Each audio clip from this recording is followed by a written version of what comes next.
Darlers. Welcome to the new episode, folks. As you can see, the car's not painted, but it will be shortly. Last minute repair on the rail here. We call it the gutter rail, the drip rail, whatever. I knew there was a few lumps on there, and they had quite a bit of, so this is polyester. I reckon it's 1 to 2 mil thick polyester. So what I'm going to do is just blend that in. There's no holes, but I'm just cleaning it. You focusing, folks? Just cleaning out the little bit of, you know, oxidization, we call it. And it's only from here to here. Had a look on the other side. The other side's perfect. So I'm a bearer of good news.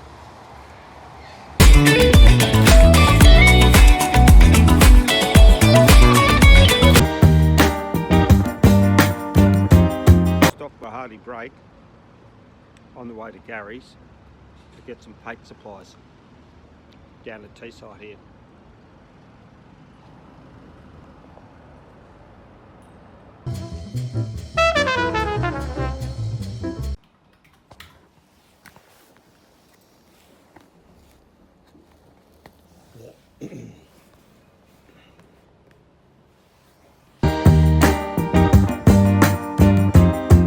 Got a few products on order. Epoxy hardener, that's undercoat hardener for those people. 50 of these discs. This is from Gary from RGS Auto Paints in Riverside Park, Industrial Estate, Middlesbrough. This is 50 sheets of 2000 actually, because if the roof ends up with too much dirt in it, because I'm in a concrete garage, concrete floor, concrete roof, walls, everything, it's going to have too much stuff in it, I'm going to cut it. I'm going to cut it with 2000, give it a little bit of a polish. It'll look Minties. 50, I've got those ones. These are 320 grit, 150 diameter. I did have a sander 150 and it went bust. And I bought a 125, and then some eBayer said, they're dead. So I'm going to use a 150 on the 125 sander. You just trim it. Bit of dust, wear a mask, beautiful. So at the end of the episode, it'll be painted. Just doing the final wipe down before the painting. This is not the hardest job, but probably more satisfying when you see transformation of the colour. In the next 2 hours, I want to have at least 3 coats on, so it's going to be hard yards. The temperature has dropped a lot compared to 3 days ago. 18 degrees, so it's pretty good. Just wiping all the edges, and then I blow it down. I blow it down again, and then I use a tack cloth. And it's Lanyon, so it's sheep's oil. There it is there, sheep's oil. That's what all the pros use. And of course, you know, I'm stepping up into that realm, that area now. I got to follow the leader, hey?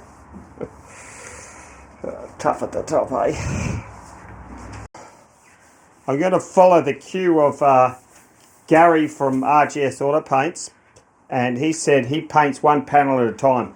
Well, I regard the body as one panel, and then all the other 8, I'll just push the car out after it's painted. It can bake in the sun in the next few days, and I'll paint every panel in here. And as you can see, did a full clean out. I vacuumed all the concrete floor. I could have coated it all, but see all this, I've got everything, all the hanging chandeliers out. That's what you call it. See there? Just keep cleaning it.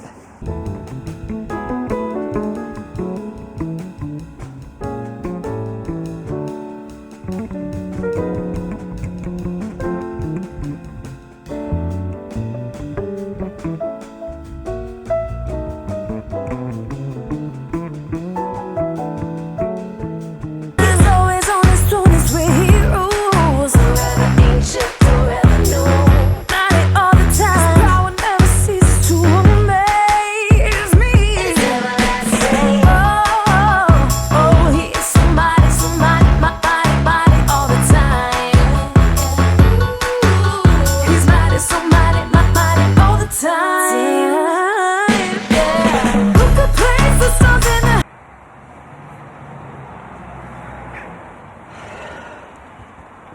Euros 24. And guess who I'm barring for?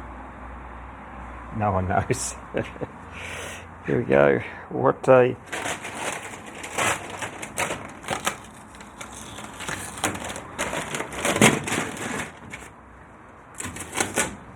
some of the tape has been on a bit too long, so it's not great. Only on the back two wings here, but looking pretty good. In some areas it's just super glassy, and here's the problem. I said the gun wasn't working properly. I found that the problem after I finished it, I had to always take the nozzle off every 5-10 seconds and then paint, so you can actually see a little bit, but it'll cure. Some spots like here, it's beautiful. Have a look at that. Yeah, it's beautiful. I made sure that the bits that you really see, I would just pour it on. Great outcome. But the gun, the cap on the top, the breather, was blocked and it had this much thick paint in it. There's an amateur mistake. If I was a professional, I'd know all about it. So it's experience and still a great outcome. It's beautiful. What a colour. What a killer colour. They never brought this car out in Miami blue. It come out in the Mark 1 Golf. So it's the first, mate. Check the internet, type in Miami blue Beetle. Nah, there is a few others. Pioneer. I've got it down pat. Looking good. Got a lot of work to do today.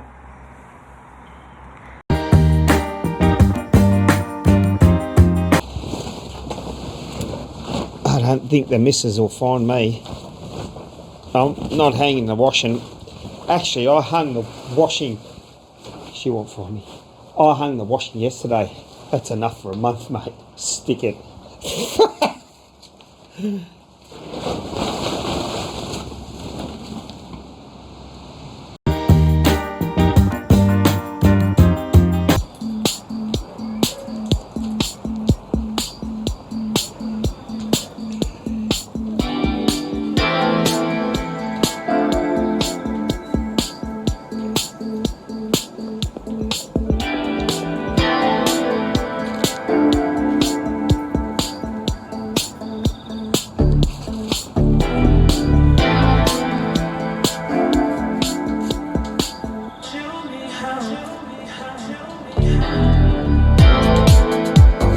Why should you cut and buff a fresh paint job after a week or two? Well, you got to let it really go hard. And if I wipe my hand on it, that's not dust on it, that's actually in the paint. That's in the paint. What do you expect from a concrete garage that I didn't seal up? That's what you get. So you have to sand and buff the paint because of all the dust from my concrete garage spray job. And have a look at that there. Probably not, there's nibs, you can get rid of that, but I don't have a clear coat on this, and hopefully I'll have enough paint. I'm not going to cut too much off. Bare minimum, I'll just get it all flat, shiny, yes, but smooth, because it'll take a little bit of the orange peel out. I'm hoping only to do the roof. The end of me. I wanna say something, but you are all that I see. You got dynamite, that smile's gonna be the end of me. I bet you taste like chocolate. Can I have it for free? I'm an explosion. Chassis build time. Chassis. So here's the seal that goes between the body and the chassis. Nice quality seal. I knocked a few holes in this side. The others I'm going to punch through because they've got pointy bolts. 32 bolts, remember. Up here there's 2. 4 head, 4 back, and the rest, whatever's in between. And beautiful seal, and just getting the touches up. Got a lot of stuff everywhere. I have my tyres, my wheels, 2 wheels off because they were going flat. Now, it's of dishonour if I send it to the upholsterer with flat tyres. That's not good. Got to be organised, got to help the guy out. He may want to wheel it around his upholstery shop. Oh no, I've got to pump the tyres up all the time. Yeah, see? So they're up at the garage. I'll pick them up soon. The next couple of days, we're going to drop the body on. Also, we're painting all the little doing touch-ups while we can around here. We're not putting the gear stick in because that sticks up this high and I have to lift the body up extra. I don't think I can get it that high anyway. The highest point at the moment, shock towers, front and rear. Oh, the wheels, the wheel height. And also these tyres here are brand new. They've still got the knobs on. Well, the other one's still got the knobs on, and this is exactly the same. Made in Portugal in 1985.